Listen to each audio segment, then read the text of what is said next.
Welcome to the Speed League podcast from Southern California. I'm Kelly Hansen, and you can play free MotoGP or whatever fantasy motorsport you're interested in season long with your friends. Absolutely free, speedleaguefantasy.com. We're doing our MotoGP fantasy draft today, so we actually got the whole crew here. As always, we got the man, the myth, the legend, Ryan Berkman. What's up, Ryan? Yes, sir. How's it going, Kelly? And then our ex CVMA racer and MotoGP guru, Matt Brown. What's up, Matt? Hey in there, guys. And then our, not last year, but our 2022 champion of the Fantasy League and my fiance, Deb Stanley, soon to be Deb Hansen's here. What's up? Hi, I'm Deb, better than all of them. Deb's downstairs. Yeah, First action, talk shit. Deb won her first year in MotoGP fantasy and trounced all of us. But then last year was less good. Deb, Hey, but I almost won in prediction points, sir. almost, yes, you almost won in prediction points. You're absolutely right. We always do like a $50 buy-in, and then we have last place actually pay a like another $25, and then that goes to the prediction point champion. So it kind of keeps it, different spots. You're trying to do your best every week, and every point really does matter. Even if you are in last place, if you get those predictions, you could score yourself $25. Exactly. Yeah. And as always, Speed League Fantasy does not endorse gambling, but if you wanted to throw some money at your fantasy league, no one's going to stop you. Okay. So our draft starts in 10 minutes. We're all just kind of hanging out, going to do our draft together. I'll share my screen so people can see, but I'll just do a quick run through of sort of how we play the game, and we can talk about the game before we actually get started here. Let me actually share my screen. Okay. So basically, this is a league. If you've never played before, this is a free game. It's speedleaguefantasy.com. 4 players. You get in a league together. You're going to draft a team, which is what we're about to do. It's a live draft, so everybody gets in there together. It's kind of a fun time to all get together, draft your team, talk shit, do your whole thing.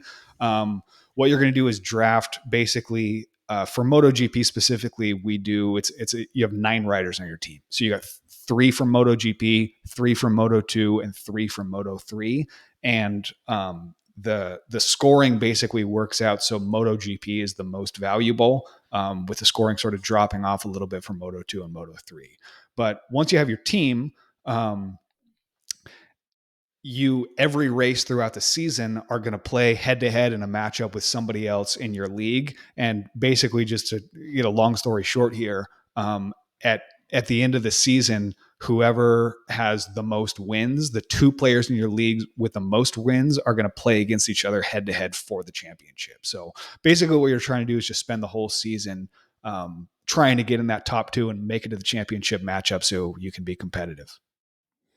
Yeah, exactly. And the prediction points really, really do matter. I mean, over the course of the entire season, last year, I scored 287 prediction points, and like that actually would have counted as the 10th, 10th rider in like MotoGP. So the points really add up, and it's good to take your time with those predictions and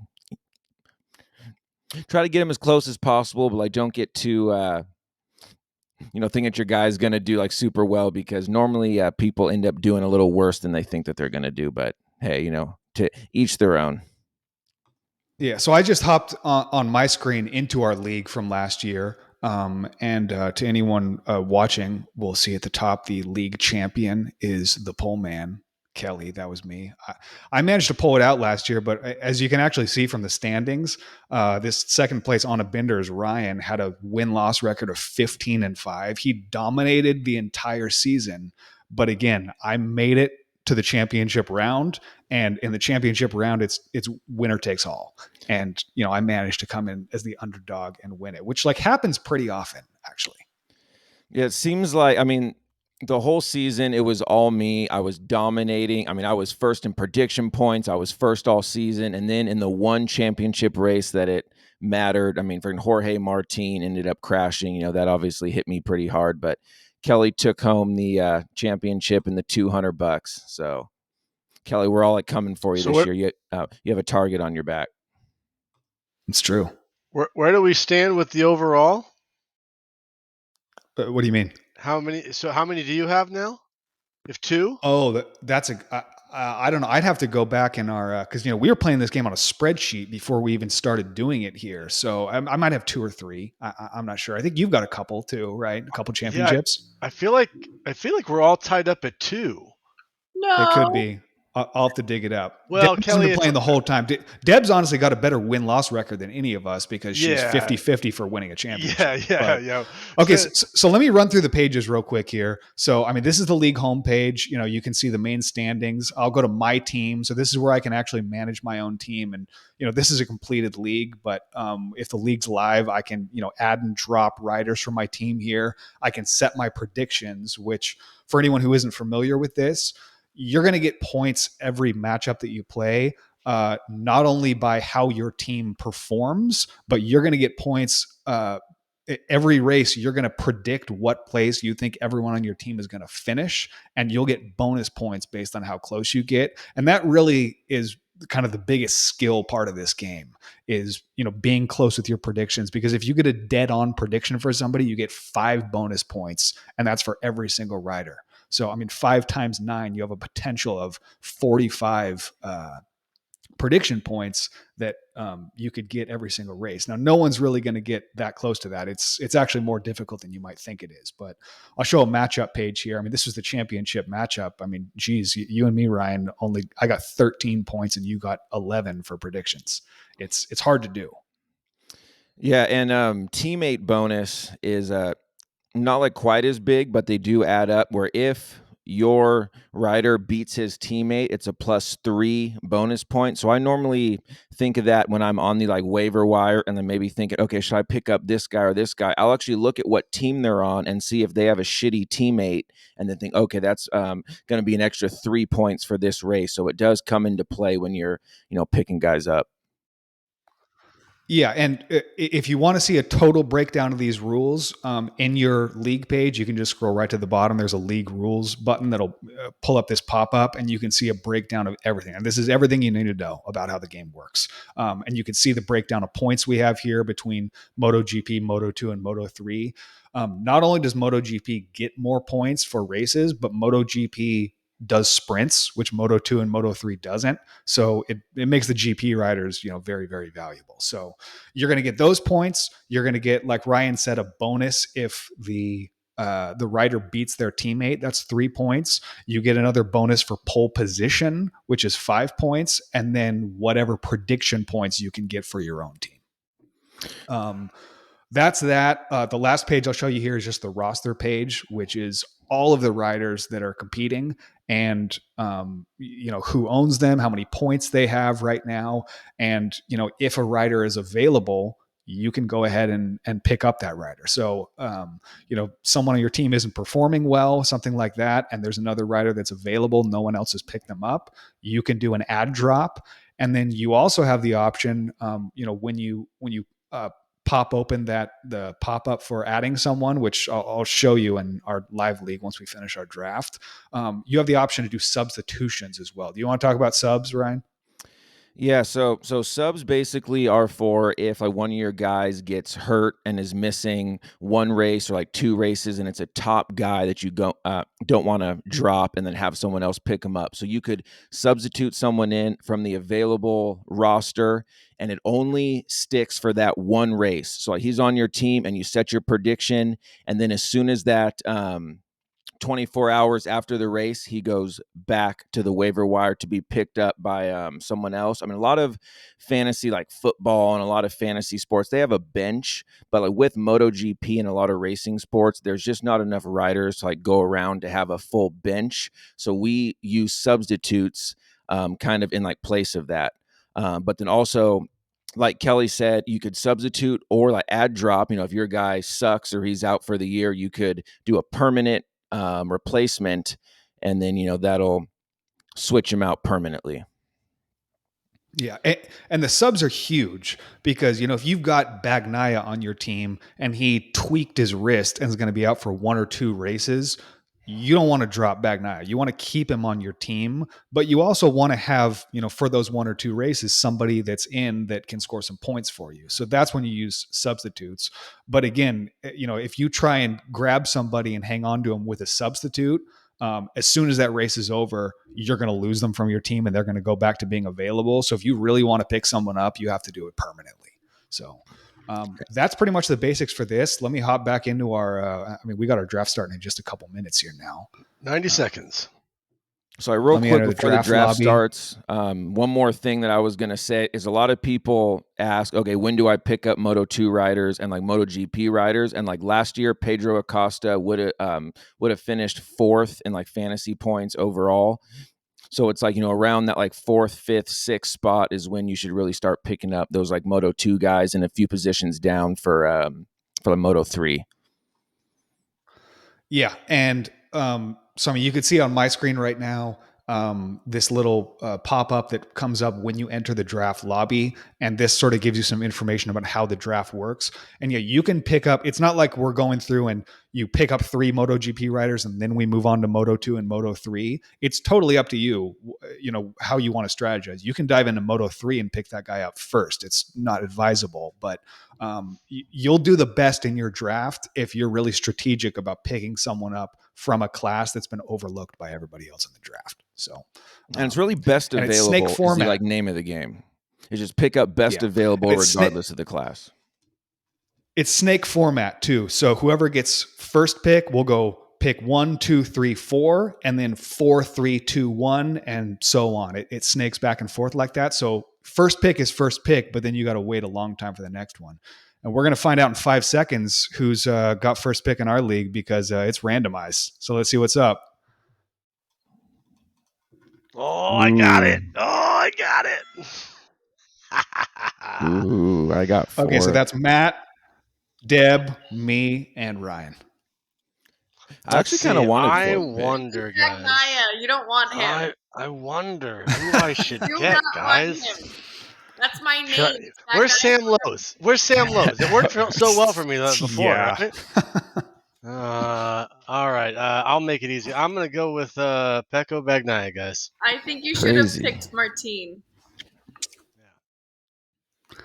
Wow, that went quick. Oh man, see now it's already hard at third pick. I mean, you were talking all that gambit about Marc Marquez, so look, Marquez could win this championship, but I'm not ready to put my money where my mouth is on that. All right, I hope Bezzecchi has another good season. Bezzecchi it is. So 4th is when it really does start to get tricky because I have a few options. I could go MotoGP, or I could go MotoGP and then the top Moto2 rider.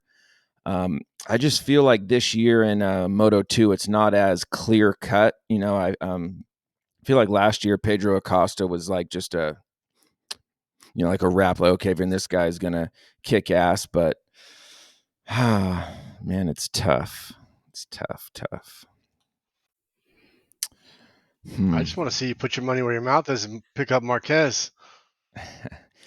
He actually does. I was looking at some of the betting odds, and he has the best odds to like win the championship this year. And I know that might, come as a shock, and I don't know if they're just kind of hedging their bets, but he is the best odds to win the championship. So I'm gonna go ahead and pick up Marc Marquez, which is a little risky. I mean, who knows? He has a super high floor, super high ceiling, but like who knows where his floor is this year? But I think that's a pretty solid pick.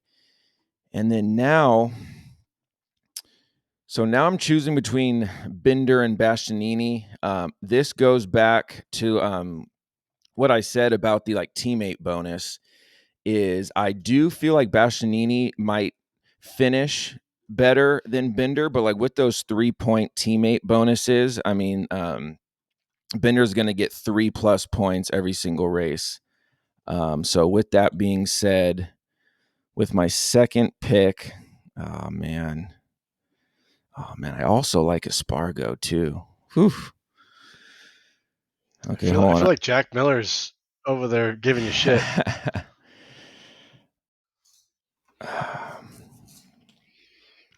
You know what? So I have sprints in mind also. Sprints are a big part of MotoGP.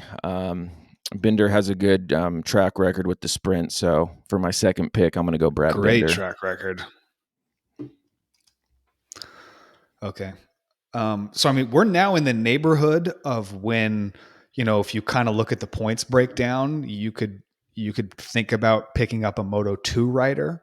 I am going to bet on Bastianini, though. And it's concerning because he had a questionable season last year, obviously because of his injury. But, I mean, contract year for Bastianini on the factory Ducati. I'm going to bet on him. Let's make it happen. So my question for Moto2, why did you put Aldeguer first if he got third when Arbolino got second? That would be because Aldeguer at the end of the season completely figured it out and won like five races in a row or something like that. He's been fastest in testing. Like Aldeguer appears to be the clear favorite in Moto2 going into this year.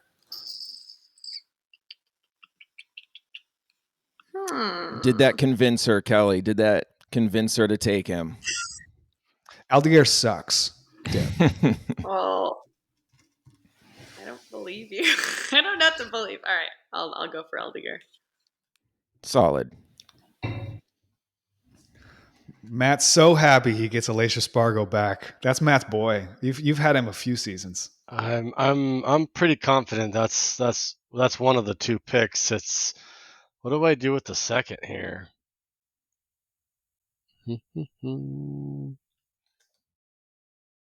It's funny because if I end up with Espargo and Canet for I think this would be something like the third year in a row, and those two have been like all the like I love what Ryan said, all the ceiling in the world to be one of the top riders, and they just can't get there.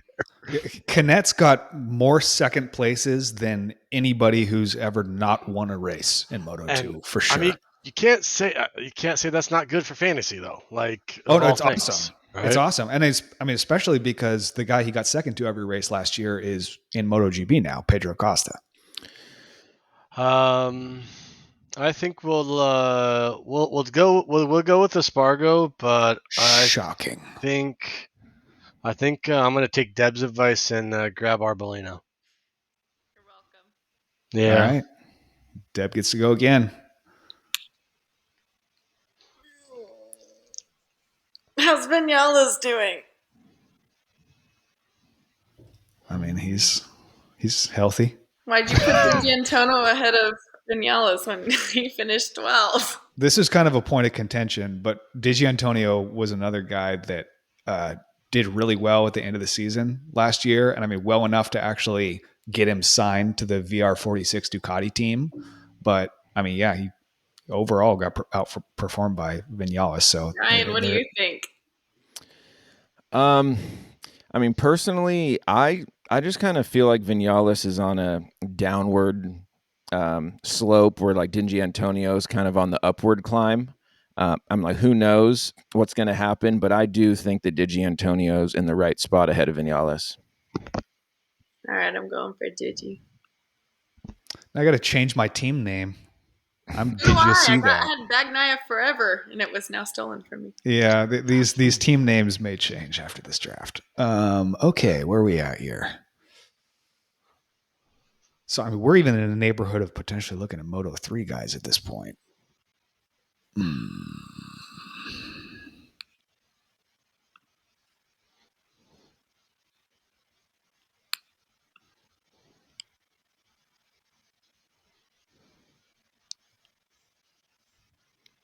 Think out loud, Kelly. Come on, keep it exciting.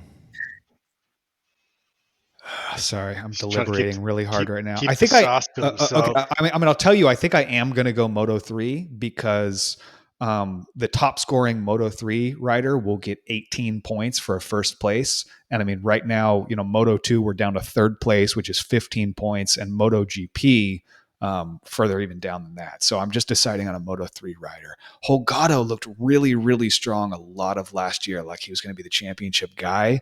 But then Alonso crept up, and Alonso did look good in testing. So I'm getting weird and going David Alonso Moto3. But wasn't he first anyway? Ranked first. He finished third, I think, in the championship last year. Hogato fifth. Yeah. Yeah. First was Masia, second Sasaki, third Alonso. Yeah. On A lot of Moto 3 guys moved up to Moto 2 this year. Moto 2. Yeah. We got a lot of fresh blood in Moto 2. Yeah, but you said they're always terrible when they start out. Not always. I mean, Pedro Acosta only did 2 years in Moto 2. He was winning races in his first year and won the championship his second.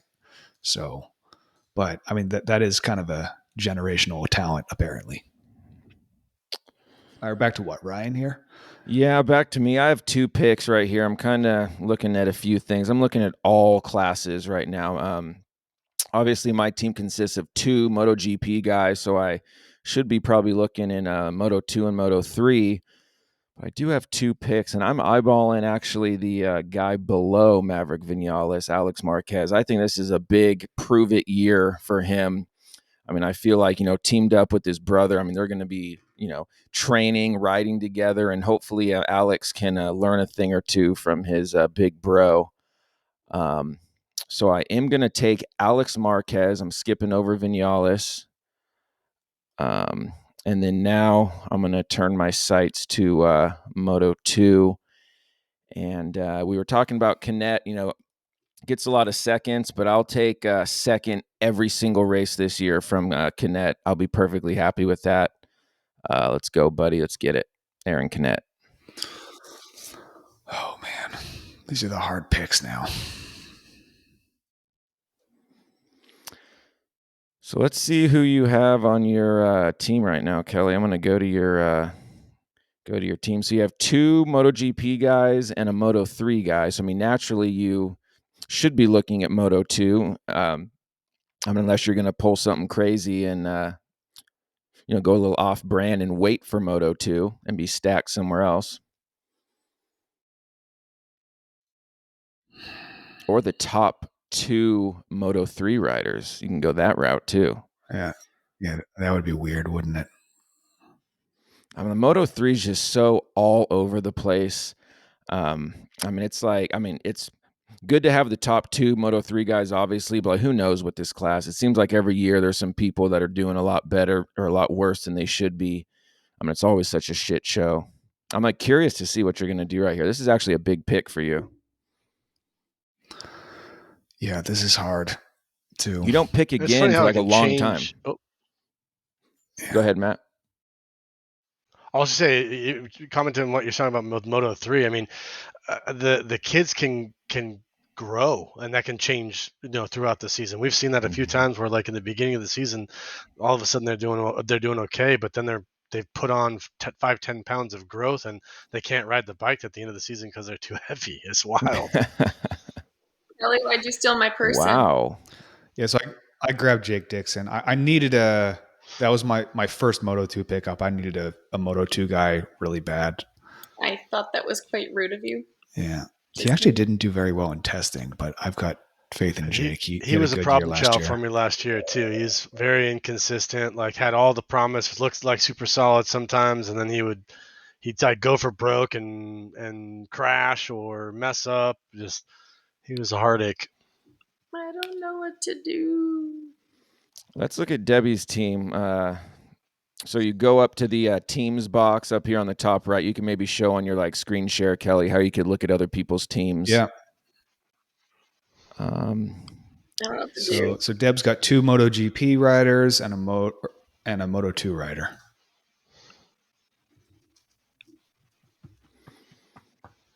Are you leaning towards Moto 3, Debbie? Is that where you're I was thinking, but I'm kind of wanting to throw that to the last win, since like you said that you don't really know who's going to do well. 10 you seconds. Have 8 seconds, by the way. I'm going to pick Chantra. Okay. Chantra's good. Okay. Got 2 picks here. Definitely locking in Holgado. That's going to be one of the 2. Nice to have, your overall draft to have at least one top rider throughout all 3 classes. So I feel good about that. Question is, do I pick up a second Moto 2? I've even got the option to be super stacked in MotoGP, or risk it on something like Ortola, because it's another really good rider that I think is going to have a good season with maturity. Let's see. I just don't know. I honestly, it would be super fun and kind of gangster, I feel like, to drop down and run a little risky on Acosta in MotoGP and just kind of have a really wild third spot there. But I think I'm going to be consistent, and I'm going to go with a little wild. Going to go with Gonzalez in Moto 2. I'm going to go Holgado in Moto 3. Those are solid 2 picks. It's like filling out your other classes before you fill out your MotoGP. I mean, those were good Yeah, and picks. I followed Gonzalez pretty tightly last year. I think he's got a great riding style. I think he's got a good head on his shoulders. I don't think he's trying to do too much. So hopefully with another season underneath his belt, he'll be a good, consistent rider for me. Thanks for the motivation to pick up Ortola, Matt. Yeah. Okay, so it's back to my pick again. So here's a little fantasy draft pro tip. I'm picking right now, and the next 2 picks after me are Ryan, and then it's my pick again. Ryan has a completely full MotoGP team, so he will not be picking up a MotoGP guy. So I need a MotoGP guy, but I'm not going to pick him up right now because I know I can wait to do it and be more opportunistic and pick someone up that Ryan might be looking for in Moto 2 or Moto 3. That is some advanced strategy you got there, Kelly. That is advanced strategy. He tries to stick it to any chance he gets. So we're at 6th place level in Moto 2 and 4th place level in Moto 3, which are virtually the same.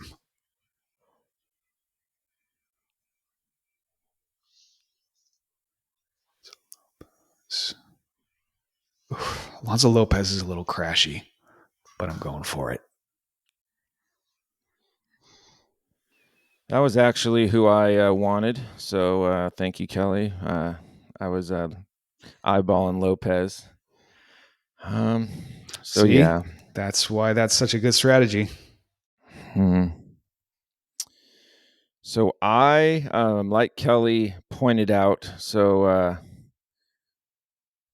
smartly, is my MotoGP class is full. So I'm looking at Moto 2 and Moto 3.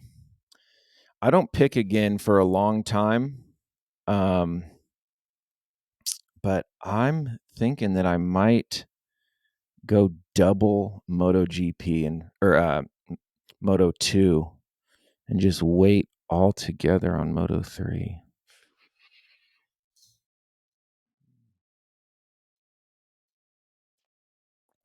I just feel like there's going to be some guys that, I could pick up off the waiver. Some of my Moto 3 guys aren't doing too well. And to be stacked at MotoGP, I was the first person to fill up that team, and then be the first person to fill up Moto 2. I feel like it kind of puts me in a good spot. Yeah, Moto 3 is that class too. It's like once we get further down in the picks for Moto 3, I mean, you're picking guys that very likely are not going to end up on your team for the full season anyways. It's just that class is so chaotic. It's fun though. It's the one that you can it's fun. Look, honestly, one of the races I look forward to watching the most the whole year is the Moto 3 race at Mugello, where the straight is like a mile long and they just don't have enough horsepower to break the slipstream. So, I mean, that race will finish with, 14 guys within 1 second of each other or something. Five wide going into the final line. It's horrifying watching them do that. Yeah. Yeah, when you're positioning yourself on the last lap to be third, that's amazing. That's so fun. Yeah. You're like, no, go by me. Like coming around with the last 2 turns, like, it's okay, you go by me. Yeah, the weird strategy they have to do. It's like in your MotoGP, you would never just let someone go in front of you on the last lap or something like that, but they're going to try and slipstream out of the line. So Ryan got Vietti. Vietti is interesting this year. He could do really well. I mean, he's been fast before and has had some like bummer seasons, but he's on that Red Bull bike now. He's going to have a lot of expectation. Oh, yeah. Make or break a year. And took Valle. Oh, I liked him last year. So I ended up going Moto 3 for the only reason, really, is that I didn't want you to know what class that I had left again, so you could use that against me. Because if I filled up my like Moto 2 team, I'm like, for sure you'd be taking like a Moto 3 guy right there, because that'd be my only class left. So I wanted to leave my options open to make it a little harder on you, Kelly, coming back here. Yeah, but you've got everybody drafting before. Well, I mean, just like right now. Pick before. I just didn't want you to have so much knowledge of where I was going. The chess game of MotoGP fantasy, folks. That's what's up. At its best and finest. Oh, this is such a hard one. It's so crazy that Quartararo is ranked 12th here. They think one more year. They think with the engineering team, I saw the article that they're saying, give us a year. The progress is there. The people they've stolen and brought in from F1 and Ducati and every place, that Yamaha might actually have a program here in a year. Oh my gosh. Okay, I think I'm going GP. I just don't know where. I actually really hope that Yamaha and Honda can figure it out. Because it's kind of, freaking so like Ducati heavy. It's almost like F1 where just the freaking Red Bull is just always in the lead. I'm taking a risk. Oh. What'd you do? Morbidelli. I went Franco Morbidelli, who was not in testing because of his injury. But is jumping on. I mean, he's Jorge Martin's teammate on the Pramac Ducati this year. I mean, Morbidelli's a good rider. He's just, it's been so bad on the Yamaha. I'm putting my faith in him. And you know what? That fills up my MotoGP team. And one of the things I really wanted, which now I have, is 3 Ducatis on my MotoGP team. There you go. Which one's Matt's team? Eat My Arrow. Oh. Why is Zarco 15th when he did 5th last season? Because he's riding LCR's Honda. He just went from the best bike to the worst bike in MotoGP. But maybe he'll figure it out. You should draft him. I don't know. Last time I had him, he crashed for me a lot. Really? Yep. Zarco's usually pretty solid. No. I think I had him last year, didn't I? I took Rueda. That's a good pick. I think he was fastest in testing. Really? I'll take it. Yeah. Matt's eyeballing Pedro Acosta right now. I could see it through his screen. Oh, it's so good. It's so good. I can't believe you let him all of you let him all the way through. Here's the thing. Y'all know this. Every year I've said his name and I've made an effort to pick him up from Moto 3 to Moto 2 to MotoGP. Like, if he does the trifecta for me, maybe this might actually be my year. It's like one thing to show up and like dominate. One of those times that we start talking and then we stop talking because there is a little delay, so it's hard sometimes having 4 people on the mic at once. But yeah, I mean, for Moto 3, show up and dominate. Moto 2, show up and dominate. But it's a different animal up here in MotoGP. I'd be very surprised if he ended up. I don't need him to dominate. If I can get a consistent rider in the top 10, I'm a stoked man.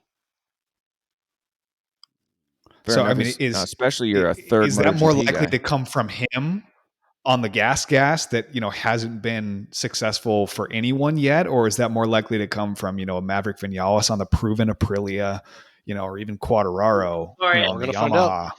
We're gonna find out. No, I hope to see Pedro Acosta live up to always hype, except for the weeks I'm playing you. Okay. So now Matt needs 1 Moto 2 guy and 2 Moto 3 guys. What is he thinking?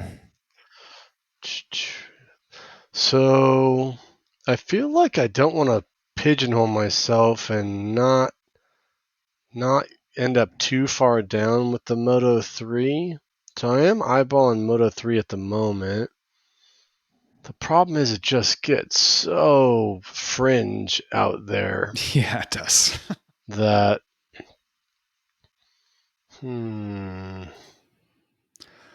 What are you talking about? Don't you want to pick up Zabi Zuratuza?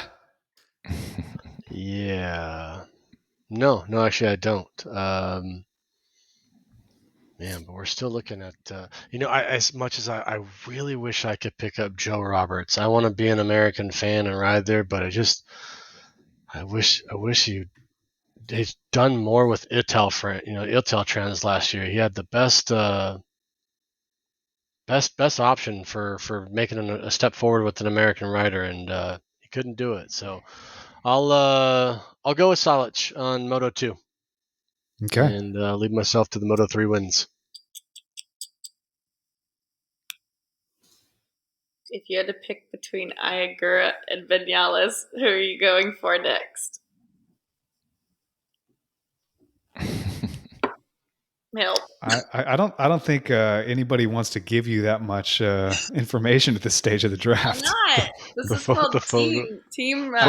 For sure, Zabi Zuratuza, 100%. Why aren't you Once guys you win helping a me? championship, you don't get any more free advice. That's exactly what happened. She won the first year and talked so much shit, and then last year just got furious because I wouldn't help her out or give her advice anymore. It's like, hey, you earned this.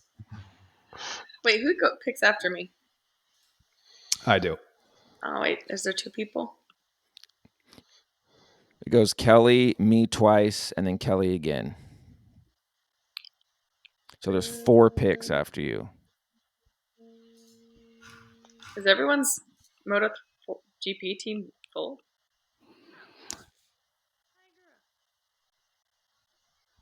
There you go.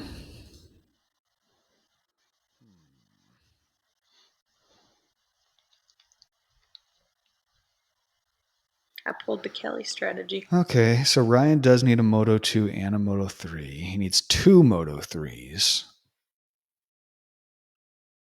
You're getting the deep Moto 3 guys at this point, too. Oh my gosh, who knows what these Moto 3 guys are going to do at this stage?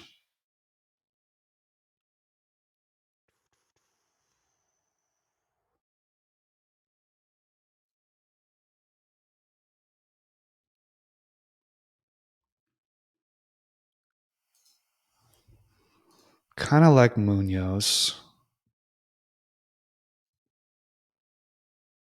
Kind of like, you know what? I'm going Joe Roberts. Joe Roberts was second fastest in the test, and I mean, we know that doesn't mean everything, but I'll go Team America here. I'd be curious to see him working with that American racing crew again. He really enjoyed it the season that he worked, which he made a lot of progress forward. So hopefully better communication skill set and a better team mechanic will give him the steps he needs to get back to the top end. Yeah, he did really well, and it was enough to, get him. Not only signed to Italtrans, which at that point was Bastianini's championship winning team from the year before, but also he was being looked at by Aprilia MotoGP when they needed somebody, and ended up, turning that down.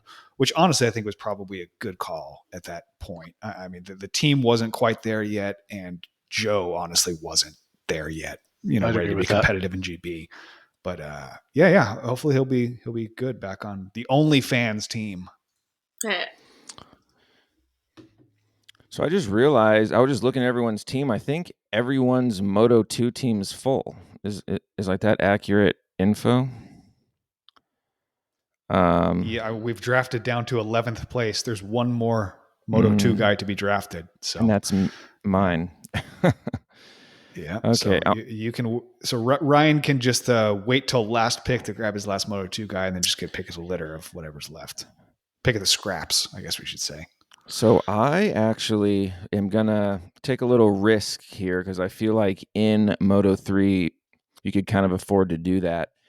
And it honestly takes me a full season to know how to pronounce some of these guys' last names, but I'm going number 36 on the Leopold Racing team.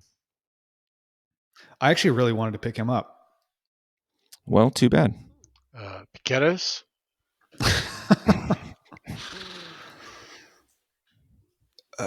Let's see. Okay. I think I just need one more? Oh, that's not me. Oh, two more. Okay. So I was looking at these two, Nepa and Yamanaka. Yamanaka is on this MT Helmets team, and his teammate is Ivan Ortola up here. And so when we're down in the lower Moto 3 guys, Ryan always brings this up, but teammate bonuses are huge. And Yamanaka seems, just by his ranking, likely to get beat by his teammate more often than not. Whereas Nepa has, I think, a rookie teammate this year. So I'm going to grab Nepa in hopes that he gets more teammate bonuses. Stop taking my people. All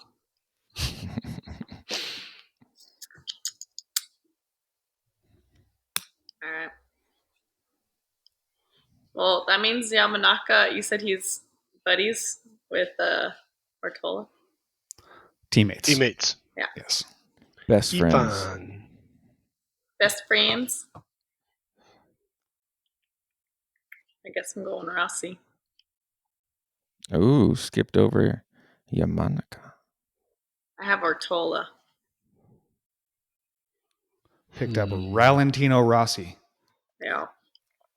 So last year, If you picked up Yamanaka, you'd be guaranteed a teammate bonus every week. I know. I was hoping he was going to do that. Just wait till both of them crash out and neither one of them gets it.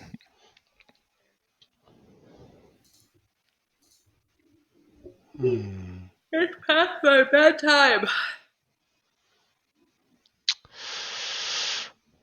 Debbie's a hard worker. She was just grading papers before this draft. Ain't no rest for the wicked. Yep. Teacher life. Yep. Fun job. Well, most of the time. This is what happens when you let it go to the last pick. You kind of end up with the scraps at the end, and I'm gonna take Mr. Berkman's advice and just watch my Moto 3 pretty closely on whether they're there. We'll go with Yamanaka, but I am gonna skip over Furasato. I did really enjoy watching Kelso race last year. I think he's got a good head on his shoulders, and maybe this year with a little bit more maturity. I don't think it's very likely he'll get a lot of teammate bonuses being behind Munoz, but hopefully with another year under his belt, he does it. And with that pick, that wraps up my MotoGP drafting, folks. So, why don't you like Luca Marini? Luca Marini. Again, another Honda rider. So Luca had to move over, and he took the ride, moved up from in class, moved over to the Honda bike. So unfortunately, not on the fastest machine on the grid. Yeah. I guess I'm going Vinales. I was gonna say, if Vinales doesn't get drafted, that's really, really embarrassing for That'd be pretty Maverick. crazy. Okay, last pick. I'm going to jump ahead and actually grab this guy Rulestone on the Red Bull KTM Tech 3, just because, we're down there. I mean, someone like Furasato did so poorly last season. I almost think it's likely that, a rookie coming in on a new team, at least has a shot of doing better. So we'll take a little risk. Speaking of risk, so this is my last pick of the whole draft. Do I take the risk? What spice you got for us, Ryan? I don't know. I'm thinking. What spice you got? Win a Moto 3 championship. I mean, obviously you know how to operate a motorcycle. Rookies tend to struggle when they move up classes, but I think I'm going to take the risk on Masia. I like that. Is that what I want to do, though? You know what? It's interesting that we drafted Anchu ahead of him, even though he came up and was in fourth in the championship. That is. Was that just because we had him on the Red Bull team? Anshu, he's on the Red Bull team. The other reason I also think is Anshu is a really, really tall, big guy.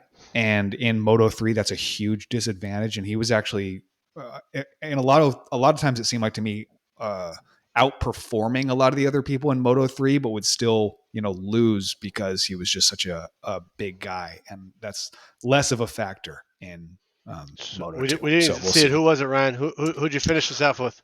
Jouame. All right, Miss Massia. Okay, so now we've got a drafted league. We're completed. We're all lined up. We got our matchups for the first round all set up to go. So I'll sort of show around here. We've got our prediction page on my team. So I mean, I can just go in here. I'll just really quickly run through here and just throw some quick, just off the cuff predictions.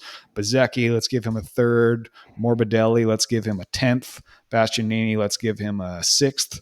I could go down and do Moto 3 and Moto 2 as well, but always make sure you submit your predictions so that those are actually going to be ready to go. I can see my full matchup page of who I'm playing against and what our breakdown is.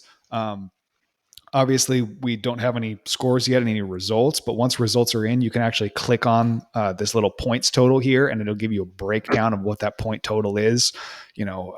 How much of those points are coming from their finish, the predictions you gave them, any bonuses, anything like that will show up. And then from the roster page. So here's my full roster. You can see who the owner is, and then anyone who's not owned, I could go ahead and pick up. So, I mean, actually, Morbidelli has been injured and wasn't performing in testing. I'm not 100% sure, what his status is going to look like coming into the first race. So I'm going to go ahead and substitute in Fabio Quartararo, who shockingly didn't get drafted in our draft. How insane is that? Oh, so I'm going to substitute him in for Franco Morbidelli. I can always release him before the race if I want to, but that's just something to hang on to.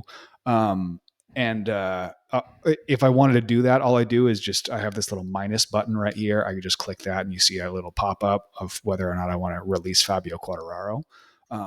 You can make whatever changes to your team, your ad drops, your substitutions, and your predictions right up until the event start time, which you can see right here on the matchup page.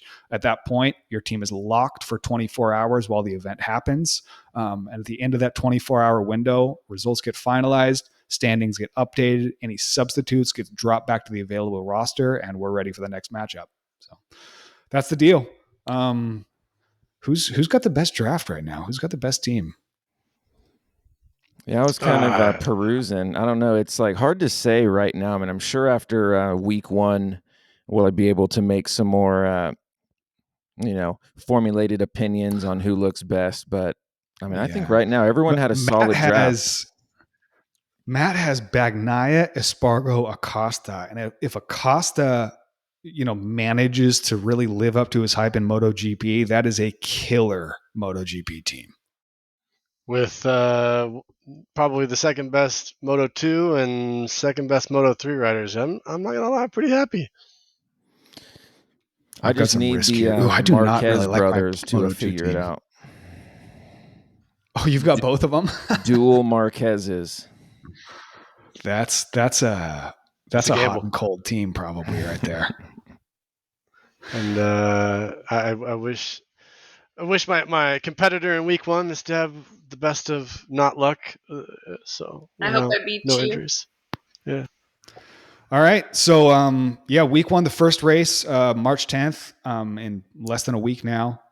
7 a.m. actually in the morning our time. We're Pacific time in Southern California. So make sure to keep an eye on that. If you're like us in the US, a lot of these races are happening at weird hours of the morning. So just make sure you get your lineup set the night before. That's it. If you haven't drafted already, go ahead and get your team together, get your draft going. You can still draft after the first race if you want to, and you'll just keep playing for the rest of the season minus that first race. yeah, go ahead and get it going. Definitely follow us on social media, Speed League Fantasy on Instagram, Facebook. We'll, be posting updates about not only what's going on in MotoGP, but if we're updating anything on the website. If you want to, give us feedback, maybe ask for some features on the website, we're totally open to it. We're just really excited. We've been playing this game for a long time now, and it's fun to have a live website and have some other people that are sharing the fun. So that's all we got. If we missed anything, everybody stoked? Stoked. Ready for March 10th. We'll see you on the next one. Peace out.